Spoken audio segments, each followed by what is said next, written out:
What's up everyone? Welcome back to the channel. Today we're going to be talking about what we need to bring with us so we can go camping in the fall and in the winter. Because in the fall, you get the leaves. Wow, leaves! And in the winter, you get the snow. This would be so much less fun if I could feel my toes. Jokes aside, this is my absolute favorite time of the year to go camping because 1, there's no bugs, 2, there's fewer people, and 3, there's no bugs. But it is gonna be a little bit colder out, so it takes a little bit extra preparation. So we have to figure out how can we stay safe and comfortable while we're having fun outdoors despite the more frigid temperatures. Let's get into it. This is going to be different than my normal videos just because usually I'm out camping and trying to cook something that I shouldn't be cooking in the woods for the first time. But the reason I'm not is because my wife's grandfather just died. Her grandfather didn't speak much English, so there's always a language barrier, but he was always so happy to see me. Part of the reason I'm wearing this hat is because I actually we got matching hats for Christmas one year because both of our first names started with M. And whenever he saw me, he'd always go MM and just be very proud of the fact that we shared an initial. Dada, this is for you. You were missed. Yeah, that's why I'm not out in the woods doing what I normally do, but this is also helpful for preparing for those trips, just making sure that we have what we need in order to be safe when we're out in the woods.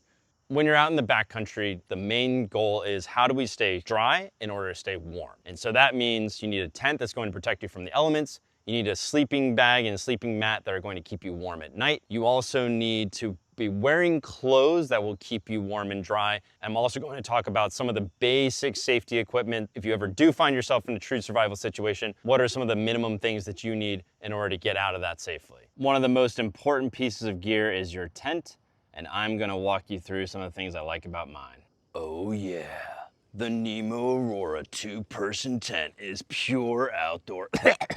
What I meant to say was, this is the NEMO Aurora 2-person tent. One of the things I like most about it is its shape. So it's a bit more of a dome, like with high side walls. So basically what that means is with an A-frame tent, I can't really sit up unless I'm in this like little middle portion because the edges are too low. This tent allows me to use all of the space in the tent comfortably. Another thing I like about it is it has some pockets inside the tent so you can just stash gear real quick. I like the 2-person tents because 1, if you do want to bring someone with you, you have the extra space to potentially do that. But if you're just going by yourself, it's just nice to have the space to spread out. It does add an extra bit of weight, but I find it's worth it in the long run. So you've got your tent set up. That's great. But how are you gonna stay warm at night? That's where your sleeping bag comes in, and I always keep mine in a dry bag, and I encourage you to do the same. The reason I have my sleeping bag in a dry bag, which is a bag that keeps water out, is because it is a down sleeping bag. And down, in order to stay warm, needs loft, which basically means that the duck feathers in the sleeping bag are fully expanded and they're trapping air between them. That's the insulation that keeps you warm at night. But when it gets wet, that down compresses, and basically what you're stuck with is a wet, clammy sheet. It doesn't do any good for insulation. One time I was walking into camp and had my sleeping bag in a stuff sack, which was not waterproof. And lo and behold, it rained, got soaked, get to camp, realize my bag is completely useless. It took 2 days for it to dry out. And during that time, I had to use my emergency blanket. Thankfully, it was only 40 degrees out, so I was able to stay warm despite the lack of a good blanket.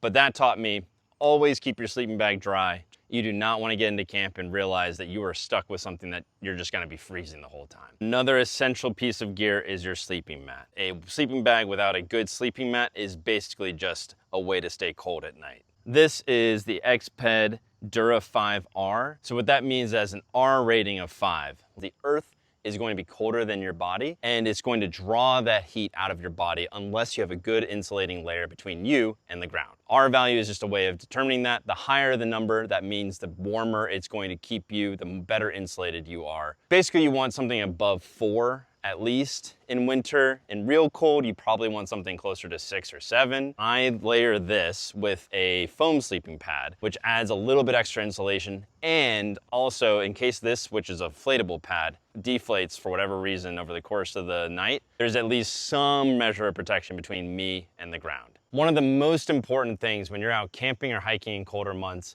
is to layer your clothes effectively because you need to ensure that you are keeping your sweat to a minimum So layers make it easy to regulate your body temperature and adapt as the climate shifts. So the key way to do that is to start off with a base layer. In the winter, I'll wear a merino wool quarter zip, and then I will have a fleece that I wear as my mid layer. So basically you have the base layer is what is close to your skin.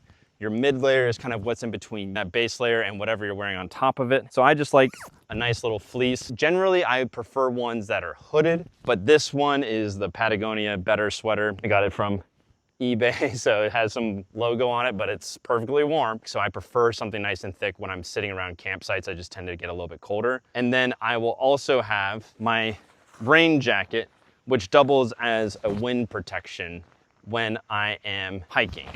So this is an effective system for most of what I'm doing while I'm hiking. And then I'll also have a down puffer that I'll bring with me on especially cold trips, just to sit around in a camp, because it's miserable when you're sitting around at camp. You're just not quite warm enough. So I just got a nice lightweight down jacket. Highly recommend if you can bring everything with you and you can afford it, it's well worth it. Another key is going to be your hat and your glove system. So let me talk about the gloves first. These are just merino wool liners. I like to wear these when I'm just out hiking.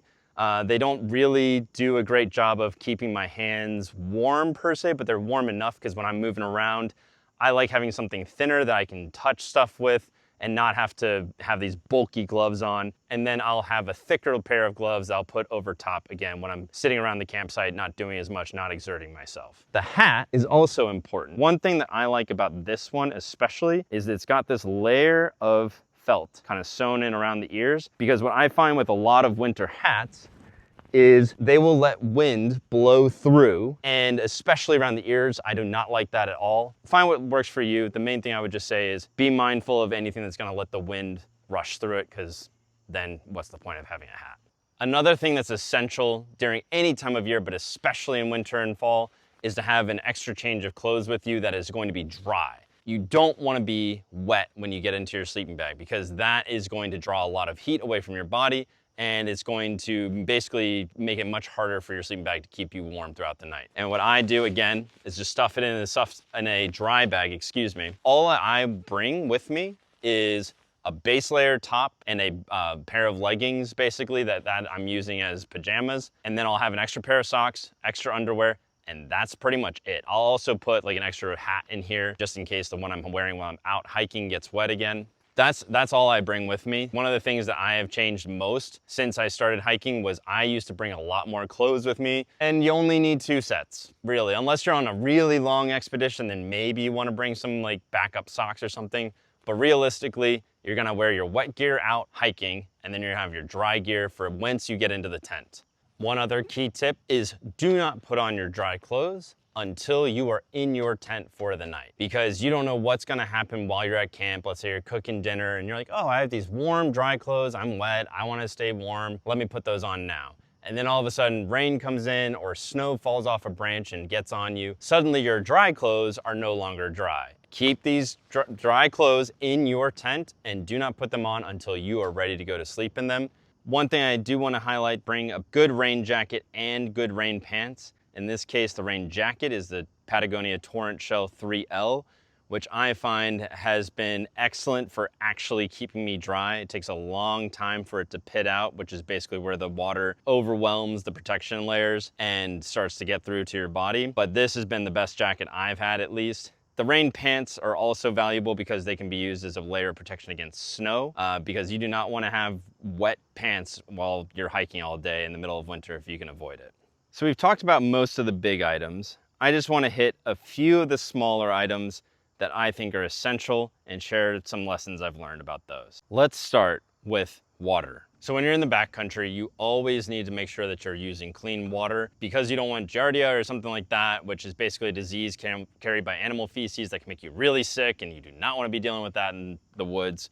I use a squeeze water bag from Sawyer. It's super lightweight, super easy to use. Basically what you do is you fill this bag with the dirty water, and then you attach this little filter on top, squeeze the water out of the bag through the filter into your water bottle, and that filters as part of that process. I like it because it's light, it's easy. It usually works pretty quickly as long as you keep the filter clean. I think the other options that you have are something that's a gravity filter, which basically you fill the bag, hang it up, and then gravity filters the water through, or pulls the water through the filter into your water bottle. The problem there is it's a little bit slow and it tends to fill, or it tends to freeze in winter, just because you have like a long tube that can easily get exposed to the elements and freeze pretty quickly. Another option is to use like an iodine tablet or to just boil your water, which is the most foolproof way in winter, because basically if this freezes, your system is broken. And that's the case with any water filter system. It's not just the Sawyer, but you need to make sure that the filtering part stays warm, because otherwise the O-rings and things like that will crack and break, and then you're having dirty water get through. So what I do is I just keep this in my chest pocket when I'm like walking around camps, and then I just pull it out when I'm using it. Otherwise it is staying close to my body or in my sleeping bag at all times in order to ensure that it's staying warm and not freezing.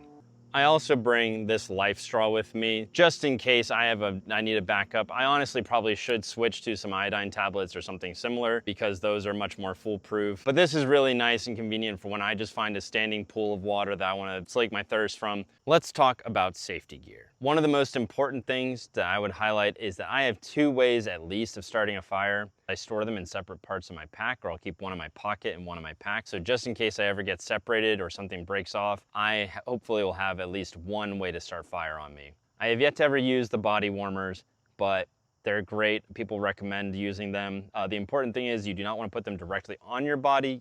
They get really hot, so you want to put them on a layer over top of your skin. Maps and compass. I use a GPS app. Most of the time that is perfectly fine. But if you are ever stuck, you want to be able to have a map of the region, topographical, show you the terrain, a compass that can help you get to at least where you need to go. I also have a mirror that I can use to signal in case there's air crews ever looking out for you. Last but not least is my emergency bivvy, which I used to have the emergency blanket, but then I wanted something with a little bit more coverage. So this basically wraps around your body like a sleeping bag. This trash bag I use to keep my boots from getting wet and freezing in the middle of winter. One time, I left my boots outside of my tent in the middle of winter. They froze overnight, and I didn't have any way to warm them up the next morning. I wasn't well skilled enough yet to start a fire in the snow, and I was racking my brain for what to do, and I decided, well, I have one way of producing something warm for my body, so I tried peeing on my boots. That did not work well. So then I ended up with frozen boots that smelled like pee. So I actually had to hike out in my Crocs, which is 1.5 miles over ice and snow in rubber-soled Crocs is not a good idea. It worked out, but I never want to be in that situation again. So now I just bring a trash bag with me.